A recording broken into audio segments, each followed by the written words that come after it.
After roughly using the looping tool to remove most of the clay, I am going to use my number 2 carbide tool to get the corner better.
My demonstration in the class, I told you I make the lid a little bit tiny, maybe 1 millimeter wider than the actual size. So it's not a very tight fit, but now is a good time to get the lid to fit it very tight.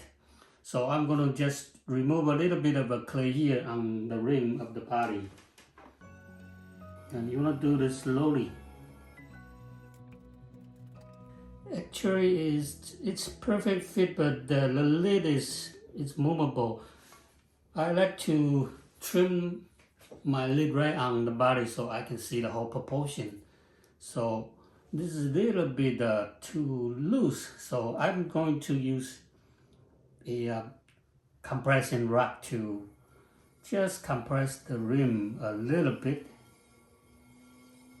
So just push down the clay so that rim is a little bit narrower.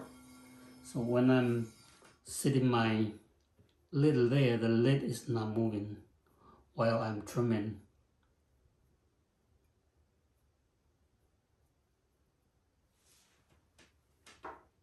Okay, so that's good.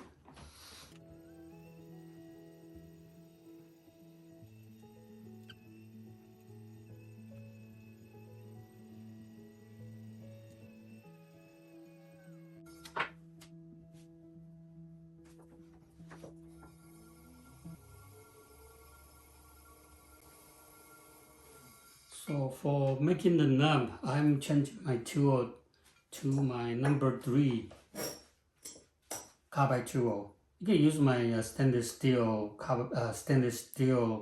regular tool too, so that you have a very nice round tip here, so you could make an undercut.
Alright, so now I'm ready to attach the spout to the teapot.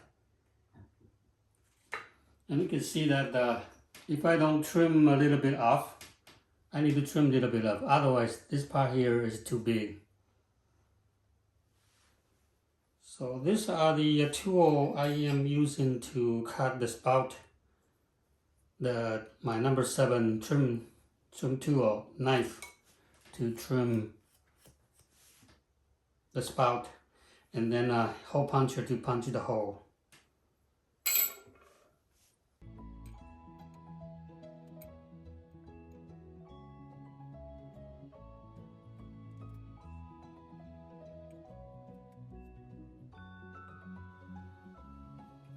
So after you trim the roughly clay off, you have to try to put it on and see the proportion and the position is fitting the body or not.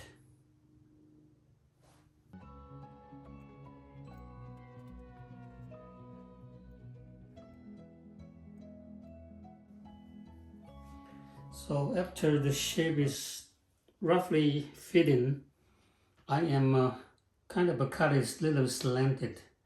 Okay, trim the inside a little bit more than the outside, so the joint will fit a bit better.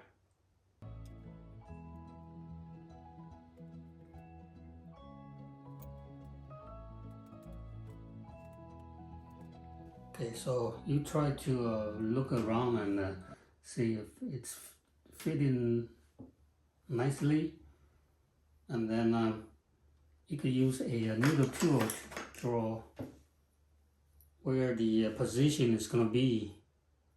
So I trace the oval shape of a lid.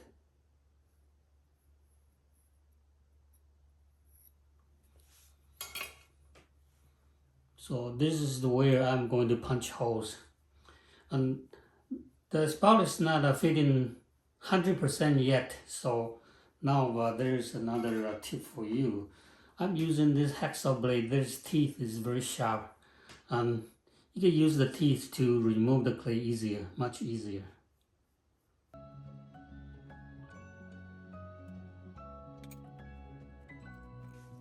And put it on, and if I find out this part here is a little bit too much, so I could go ahead and remove more clay from this part.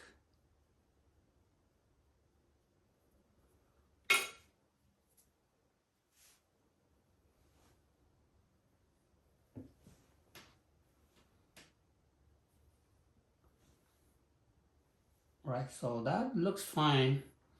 Now I'm ready to punch holes on the body.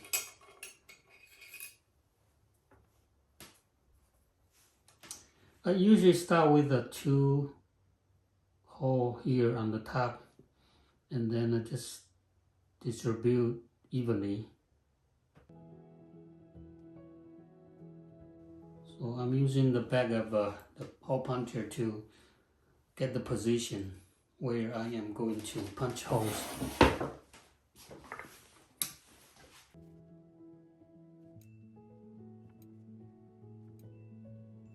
And the one other tip for you, you want the tip of the hole puncher very sharp. So you can use the sandpaper to sand it, fine sandpaper, so it's very sharp, just like a knife, so that when you cut your hole will be better.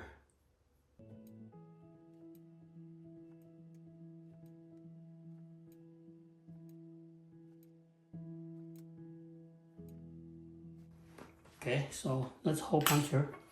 And then for the roughness of the edge after I punch it, you can use this, the needle tool. This is taper in, so just go there and then just use that to compress it, or maybe open the hole a little bit wider.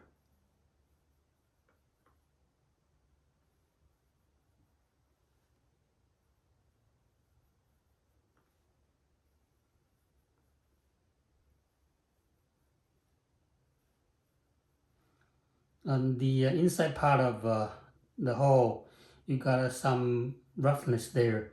You don't need to do anything until the teapot is completely dry, and it's very easy to remove that burr. You just use a brush. It's much easier when you are doing this. When it's at the bone dry stage, you can do that easier. But this part here, I won't be able to do this, so I want to get this part right, because after I attach the spout, there's no way I could reach to clean up this part here. Right, and then score it.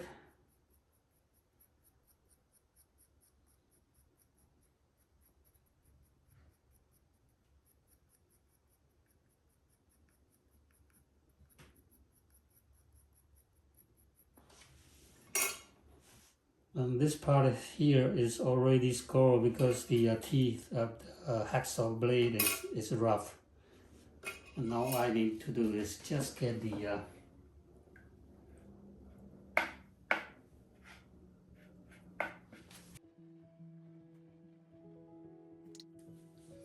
and one other tip for you, if this part of your spout is a little bit too dry, actually you could dip it in the water, okay, just for like 10 seconds, and then take it out, and you could soften this part here. And when this part here is a little bit soft, it's easier for you to compress it more firmly.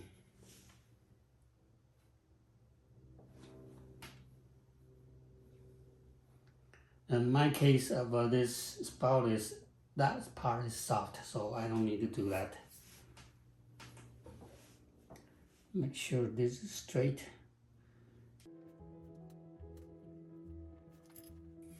Right, and then the rest of it is just clean up the joint on the that I find is this plastic knife is good. You just get it from a fast food store. Just grind up the teeth. This part here is smooth, and use that to compress the joint.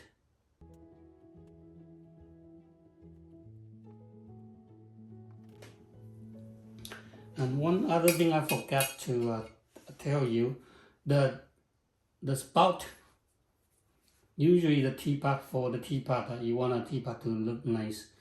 This part here, the spout, the lid, the rim and the handle should approximately on the same level, okay, the same level. So you could use a knife to check it, see if that's approximately on the same level.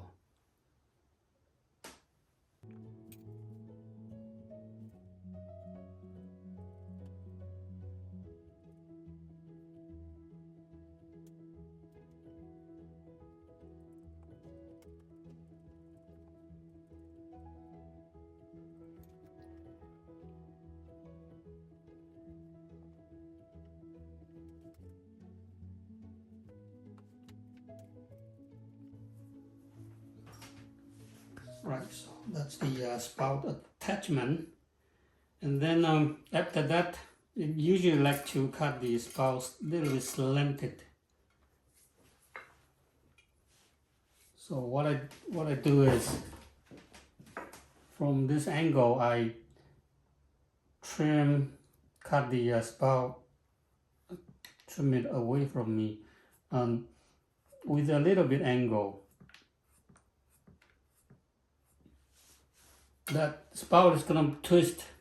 I'm throwing my wheels counterclockwise, so the clay has memory, so it always remember that it's been pulled counterclockwise. So during the fire, the glaze fire, it's gonna twist. They're gonna turn counterclockwise. So just make sure that it usually turn about like 15 degrees. So I will leave from this angle, this part here a little bit higher, and the right hand side a little bit lower to compensate.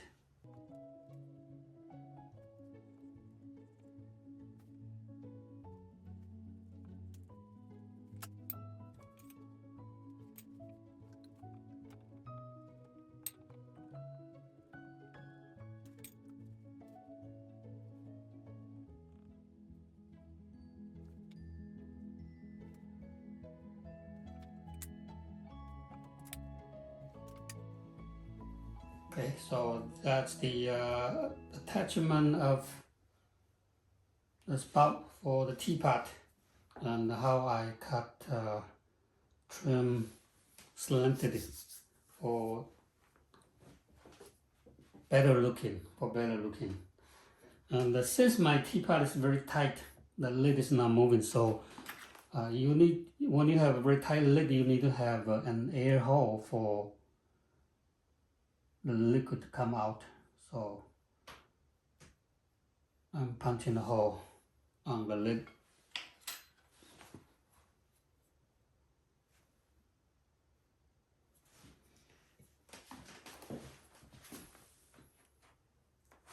Right, and then for the attachment of the handle.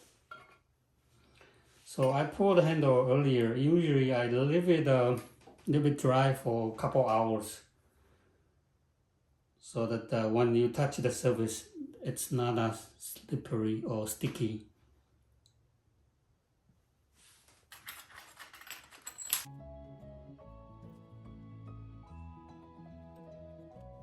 I use the fingernail to whiten the joint, tap it on the end of where I cut it, and to make it wider.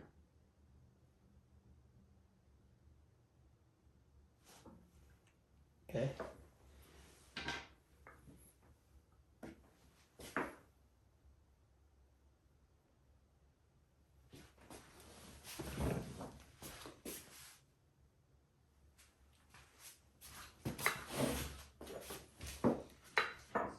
Adding slip.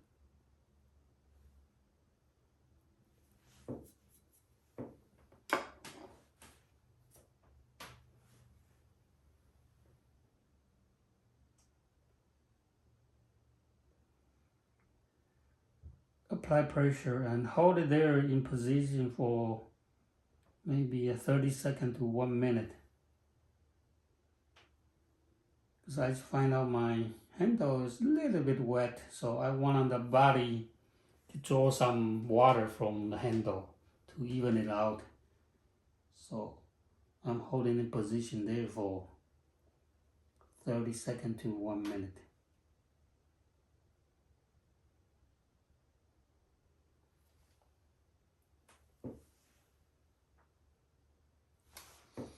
Right, and I will smooth it out later. Okay, just leave it alone for now, and I could go ahead and attach the bottom portion.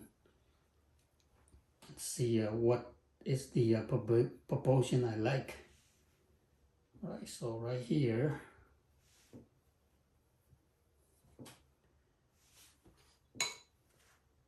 this is where I'm going to join. So put a little bit of water or a little slip, if you can find a slip, on the joint, and then make sure it is straight. Okay.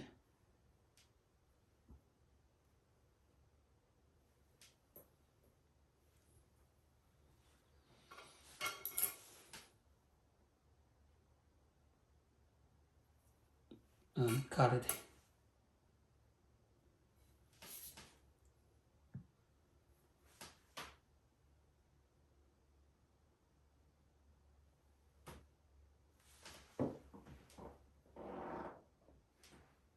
Right, so that looks good. And before I compress the bottom part here, usually I like to give the joint right there in the corner. Use a brush to drip of water, put a drip of water there before I compress it further.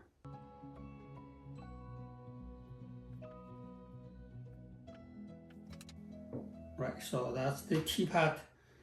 The top portion of the handle is still rough, and I don't want to do anything. I want the body to draw more water further from the handle before I smooth it out. Get blended clear together. But for now, I will just leave it alone. And maybe 5-10 minutes later, I can return back and then finish it up better. All right, so I finished up clean the joint on the top portion. Now it's finished. So that's the whole demonstration of the teapot. Hope this helped, and see you next time.